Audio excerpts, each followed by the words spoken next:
Welcome to the Great Detectives of Old Time Radio. From Boise, Idaho, this is your host, Adam Graham. If you have a comment, email me, box13@greatdetectives.net.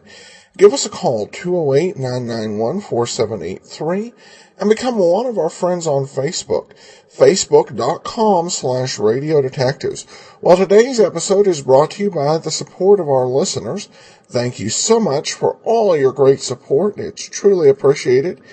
Now it's time for today's episode of Barrie Craig, Midsummer Lunacy. Barrie Craig, Confidential Investigator.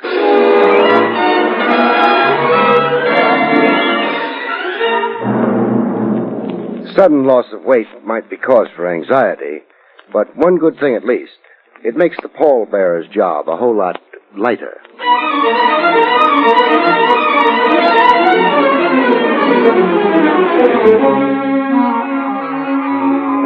The National Broadcasting Company presents William Gargan in another transcribed drama of mystery and adventure with America's #1 detective, Barrie Craig, Confidential Investigator.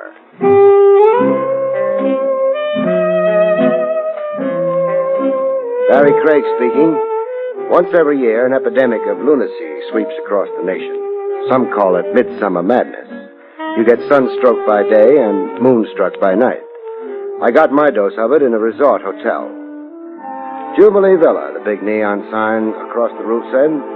Jubilee Villa, where days were given to pinochle and golf, and nights were given to lawn dances under big sheltering pines. Like everybody else, I was dancing. Unlike everybody else, I had a genuine, non-dyed, natural blonde babe in my arms. Oh, you dance divinely, Barrie. You'd only put that in writing, Blondie. In writing? I collect testimonials. Oh. Blondie was a vacation guest with a ruby mouth and a slim, trim Panatella chassis. Not an extra ounce of butterfat or chocolate bonbon anywhere on her. The name she gave was Linda Paris. I was kicking my heels at Jubilee Villa at Linda's own request. She'd phoned me to please come. What she had on her lovely mind, I didn't know yet. I was too busy totaling up what she had on me outside. Well, I suppose the time has come to talk, Barrie. Cruel words. You've probably been wondering why I telephoned you and dragged you up here. I stopped wondering after the second highball. Down that path there's a grape arbor. We can be alone there. You've enticed me. Only to talk about my problem. Oh. I really do have a problem, Barrie.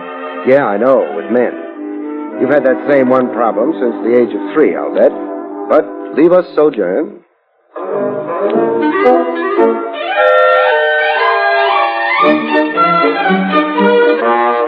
A grape arbor under the moon with a bewitching blonde at hand means all things to all men. But to a confidential cop, it only means work, police work. You have facilities for finding out about people. I do. Now, who do you want to find out about? Stuart Stoner. Who's he? A guest here at the hotel. So you want a confidential police check on him? Yes. I want to do the conservative thing Before getting too enmeshed? Before getting engaged. And you're afraid Stewart is a low-down fortune hunter. Is that the nub of it? Oh, well, he led me to believe that he, too, is rich. I'm assigned. What are the vital statistics on Stuart Stoner? Hometown, family, business, etc., and so forth. I know nothing except that his people are supposed to be in Milwaukee society. You'll know more when I'm through. Milwaukee, here I come.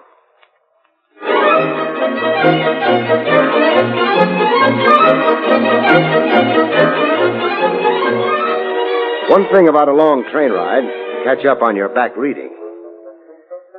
Came the day after tomorrow, I returned to Jubilee Villa, full of news from Milwaukee. Bad news for Blondie. It's all so incomprehensible to me. Then let me repeat myself. There is no Stoner family in Milwaukee society and no young aristocrat named Stuart Stoner. Then Stuart is a masquerader. It would seem. And so are you, too, a masquerader, Blondie. I checked both ends of the matrimonial question mark. I'm a bug for thoroughness. Linda Paris of Brockton, Massachusetts. No such she-animal. Now, what's the real name, Blondie? Mary Ranceroff. A working girl. A wage slave. Department store ribbon counter? No, I'm a manicurist. You're putting on quite a big show here at Jubilee Villa. Where'd you get the wardrobe? And the $55 a day. My savings. Your pitch to snag a rich husband. Just as easy to love a rich man. Touché.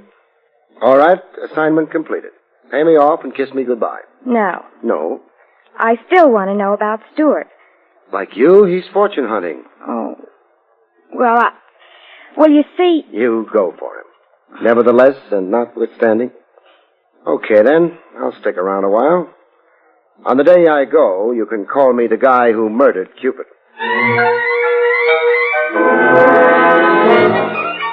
I didn't buck Stuart Stoner right away. I made a study of him first from afar. Watched his behavior like a guinea pig behind glass. A guinea pig with a pencil-lined mustache. I watched him whack a tennis ball. Well, an ace. I joined in the gallery applause.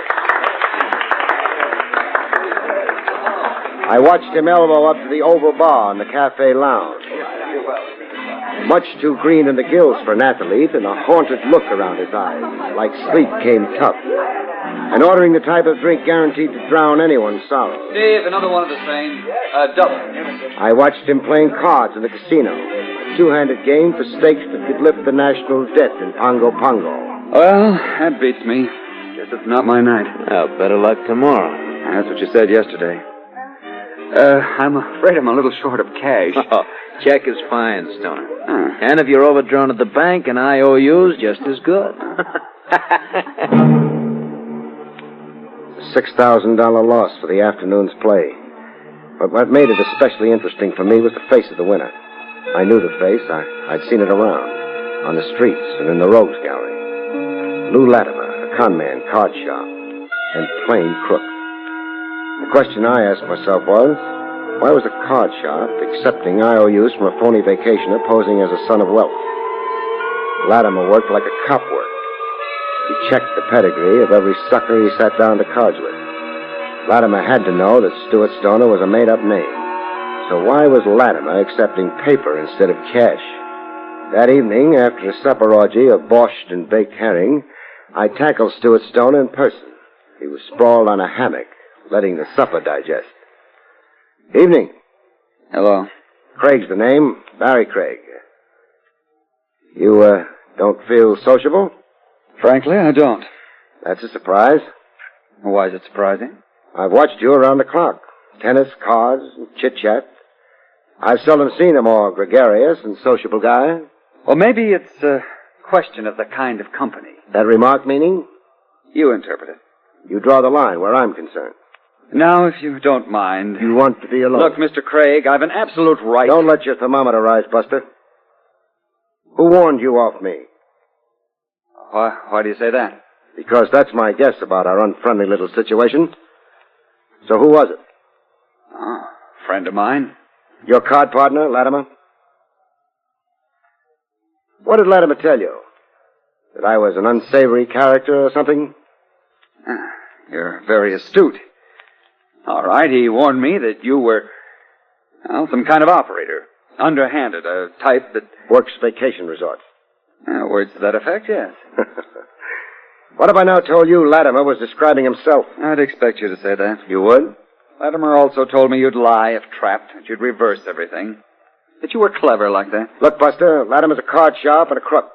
And let's settle a question of my veracity once and for keeps. I'm a detective. Here, squint your eyes at my credentials. The, badge is authentic? Did Latimer also warn you that I'd flash a phony chicken inspector's badge? I'm confused. So am I. What particularly confuses me is why a smart boy like Latimer would collect your worthless IOUs. My worthless... You're here using an alias. The name Stuart Stoner is made up.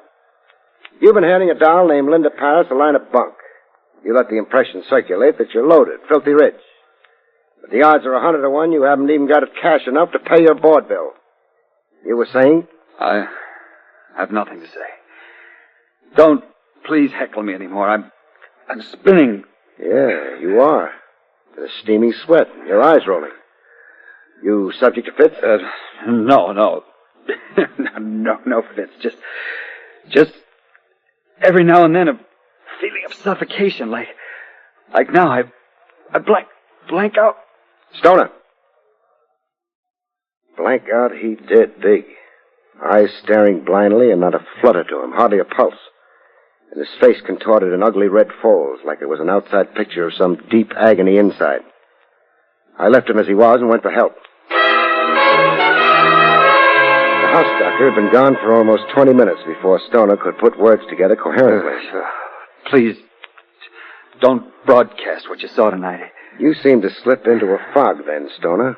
I got the feeling your eyes were seeing sights you were trying to shut out. My eyes were seeing sights? The eyes of memory, let's say. Like you were looking over your shoulder into yesterday. Like you were an amnesiac. What's in yesterday that gets you by the throat, Stoner? Oh, you're talking talk I don't understand. Stuart Stoner, you call yourself. But what's your right name? Some other time, huh? If you insist on this sort of weird interrogation right now, I just want to go to bed. Want help getting upstairs? No, I want nothing from you. I'll help Stuart to his room. Hello, Stuart. Margot. The house doctor told me you'd fainted. I came to see you. Introduce me, Stoner. Mr. Craig, Margot Swift. Hello. Mr. Craig? You want him, lady? He's all yours. Margot, if I can just have your arm. I watched them move away slowly, her arm around his waist and a love light in her eyes.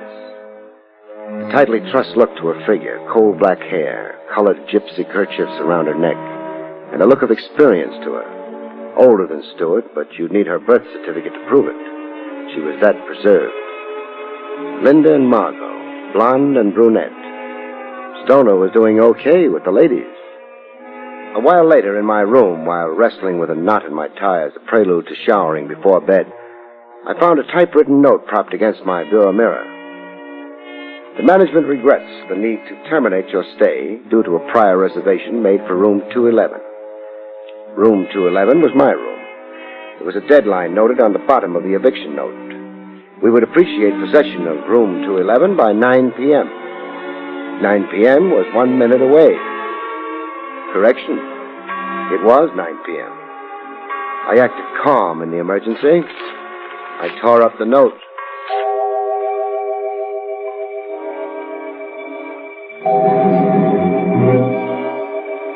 That night I had a crazy dream. I dreamed there was a load of iron hanging from the ceiling like a chandelier, hanging on a line with my head, ready to drop if the length of wire holding it ever snapped. I lay there making book the wire wouldn't snap. I was wrong. It did snap. When the iron dropped, I promptly stopped dreaming.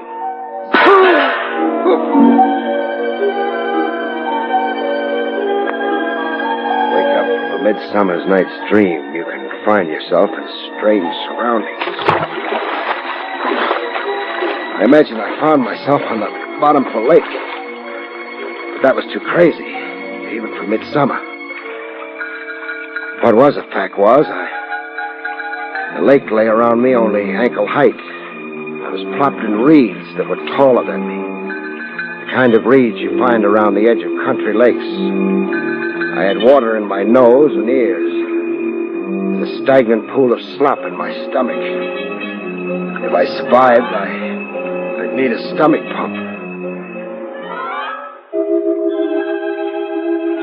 I lay where I was, listening to owl hoots. The owl had hooted himself hoarse before I became aware of the lump on my head. What had actually happened dawned on me very slowly. I'd been slugged senseless in room 211, carried to a nearby lake and tossed in. Attempted murder. Somebody was very careless about whether I lived or died. When I was up to it, I had questions to put to the friendly management of Jubilee Villa.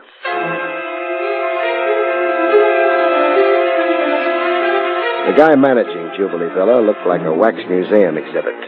Skin you'd hate to touch unless you were a fellow zombie. And horn-rimmed glasses with lenses so thick his eyes magnified into the size of golf balls. A brass nameplate on the desk read Otto Henser. His attitude towards me was downright contemptuous. Mr. Craig, you expect me to give credence to this fantastic story. I do expect. Mr. Craig, you suffer from sunstroke. I wear a visor cap in the sun. Well, then it is too much to drink. A man with your imagination should never drink. I've been on buttermilk since I arrived here. Look, Henser, I don't imagine being slugged and thrown into a lake. Well, then, at least thank your stars that you are alive. No fault of my assailant's. My guess there is he didn't figure I'd land in a shallow bed. Then you insist on this preposterous At story. the top of my lungs. Someone in Jubilee Villa resents my being around. I'm a meddler. There's some scheme afoot and... Wait. Yes, Mr. Craig. The management of Jubilee Villa, that's you, wanted me out of the place at 9 p.m. tonight. Why, Henser?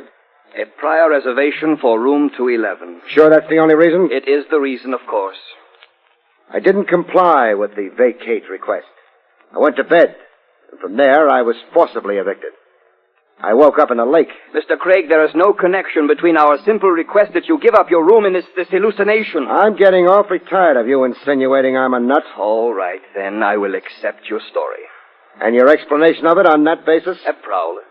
There have been other incidents, come to think of it. A trespasser entered your room. You were assaulted. And carried a half-mile from my room to the lake. Mr. Craig, the criminal mind is something unpredictable. There is no logical pattern. Paul, you've sure been trying to sell me one idea after another, Henser. Why? Because I'm perplexed. Like you are perplexed. I think one thing and then I think another. I see. Right now, Henser, I'm thinking one thing. And what is that? That you could be a grade A 14-carat phony. The next day, I let the con man in card shop Blue Latimer tell me a few lies. Man has a right to live down his past, Craig. No question. I had a few brushes with the law once. Sure, I don't deny it. You served a few sentences? One sentence. Pardon the slander. I'm a changed man today. Pillar of the community. San Quentin community? Oh, the way you cops love to ride a guy. Beastly of us. Look, I'm a respectable businessman today. What business? Salesman. Selling bunco? Machine tools. What are you doing here at Jubilee Villa? Vacationing. With a deck of cards in every pocket? I don't play cards the same old way. Meaning? I play for pastime. For profit. So I play to win. Who doesn't? Which brings me to a basic question. What? An IOU. I saw Stuart Stoner give you a $6,000 piece of paper. I won it fairly. Even supposing you did. How come you're accepting paper from a masquerader? A what? A masquerader. The name Stuart Stoner is an alias. The young man is here representing himself fraudulently. Now, wait a minute, Craig. Stoner's loaded. He's from a rich clan. The Stoners of Milwaukee. He is not. That's only a cardboard front. Stoner is a phony. And you know it, Latimer. How would I know it? Because that's how you operate. Before skinning a sucker, you check every detail of his pedigree back to the day he was born. You know how much he's worth or how little, so you can judge how much to take him for. Well? Well, what you say is a fact, that Stoner's a phony, then I'm in rook, huh? I'm holding worthless paper. Well, that's not me, huh? It would appear. But I still wonder. Latimer. What? See the giant egg built in my skull? Up here? Looks nasty. Want to claim credit for it? Oh, the way you try to cut me down. You've some surface polish. You look distinguished in your Bermuda shorts. But you're a mug underneath. And a thug. Look, chum, if this heckling session is over... I've got another insult, killer. Killer? Until you convince me otherwise, I'll go on thinking you tried to drown me last night. So long. 1 minute, Latimer. Now what? A token of my very high regard for you.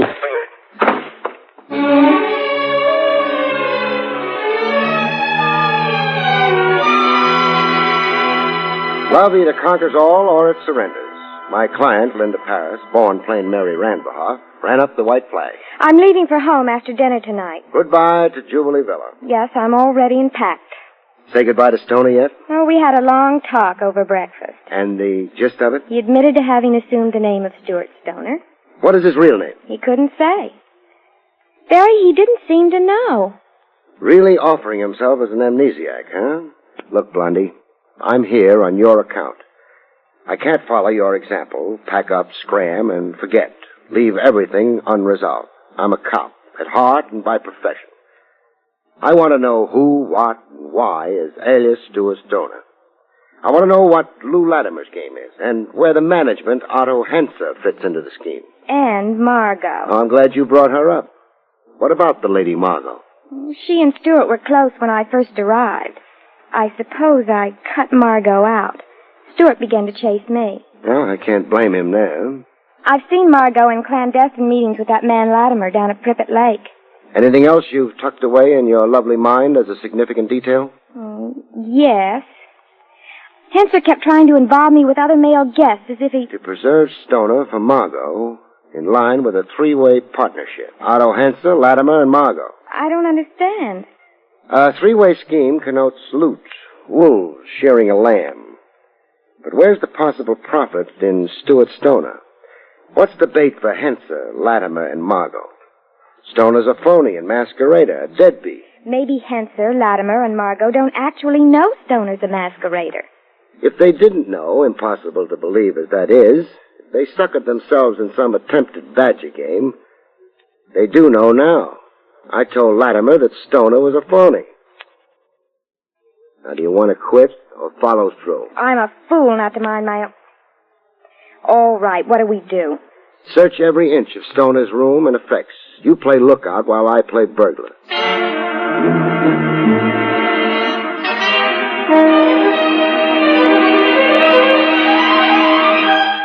The results of searching Stoner's effects were a little frightening.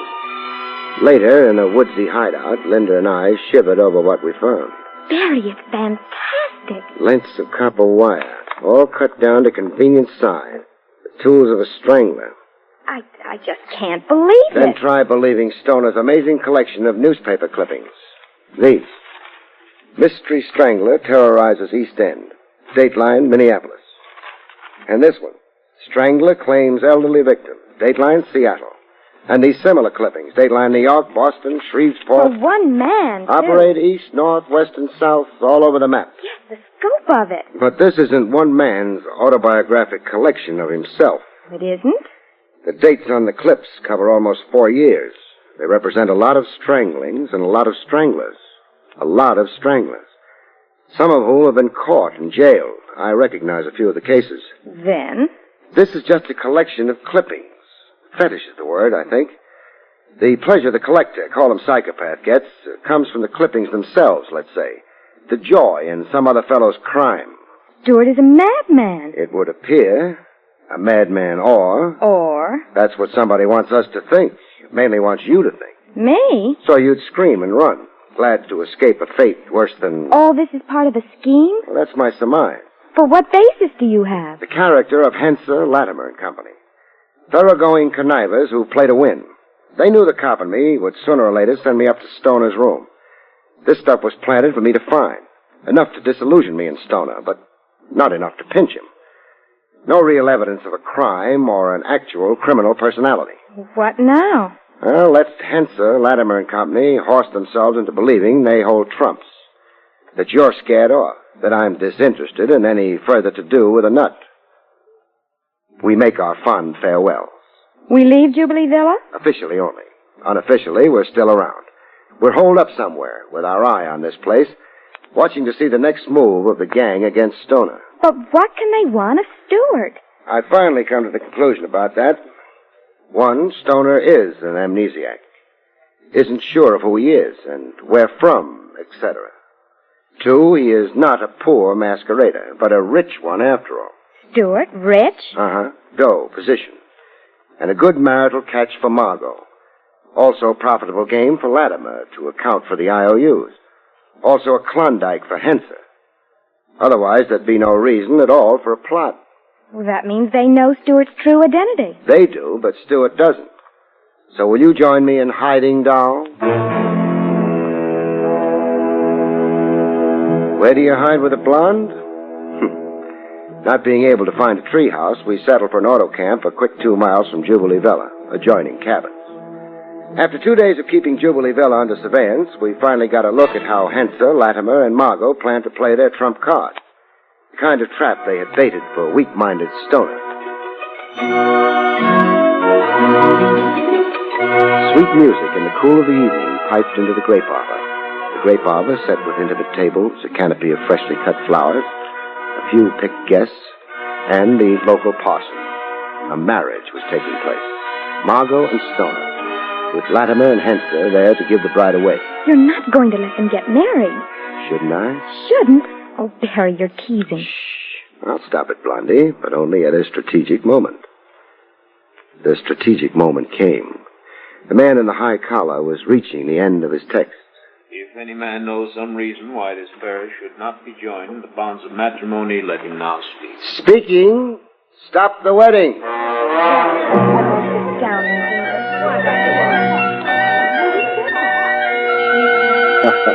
I'd played cop at Jubilee Villa fine, but I hadn't played Cupid so good.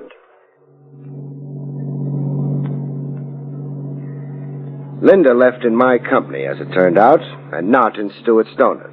That is, alias Stuart Stoner. Stuart is really Fabian Carlyle. So Latimer confessed. The Carlyles of Honolulu. Big shipping family. Will his amnesia... Might disappear, might reoccur. I'm not a doctor. Oh, I suppose I'll always regret it. Letting the rich one get away? Yes. So why did you? Stoner looked like he could be coaxed all over again. Oh, I'm sure I'll regret it. Want a last piece of advice? What, Barry? When you marry, have 8 kids. With 8 kids around, Dow, you're too busy for regrets.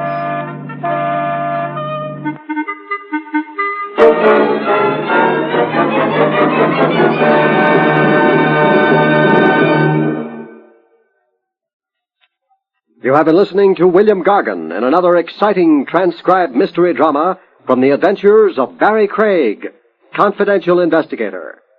Tonight's story, Midsummer Lunacy, was written by John Robert.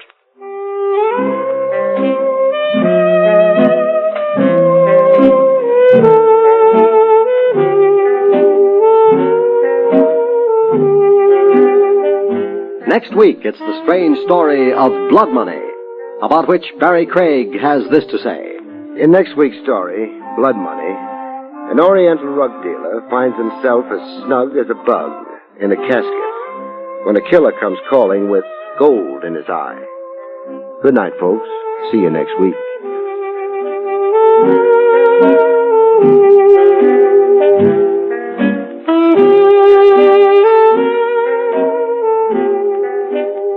The National Broadcasting Company has just brought you an NBC Radio Network production with William Gargan, starring as Barrie Craig, confidential investigator, directed by Arthur Jacobson. Also heard Hilary Hall as Linda, Alice Backus as Margot, Tony Barrett as Latimer, George Neese as Stuart, and Herb Ellis as Henser. Eddie King speaking.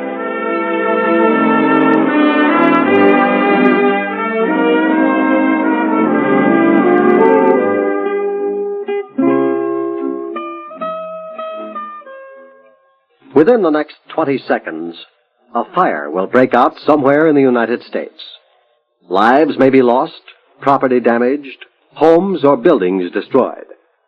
Yes, there are 4,600 fires in America each day of the year. They kill 11,000 persons and disfigure or severely burn thousands more.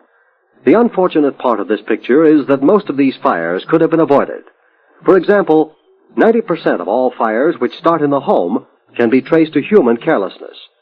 By obeying a few simple rules of fire prevention from now on, you and I can protect ourselves and our families from this devastating menace. Rule 1 is don't smoke in bed or discard lighted cigarettes carelessly. Rule 2, clean out old newspapers, magazines, and other inflammable debris. Rule 3, promptly repair defective wiring as soon as you notice it. Fire won't wait until tomorrow. Rule 4, use only those cleaning fluids which will not burn. And last but not least, be careful with matches. Keep them out of the reach of small children. Remember, it doesn't pay to gamble with fire. The odds are against you every time. There's another exciting Dragnet adventure tonight on most NBC radio stations.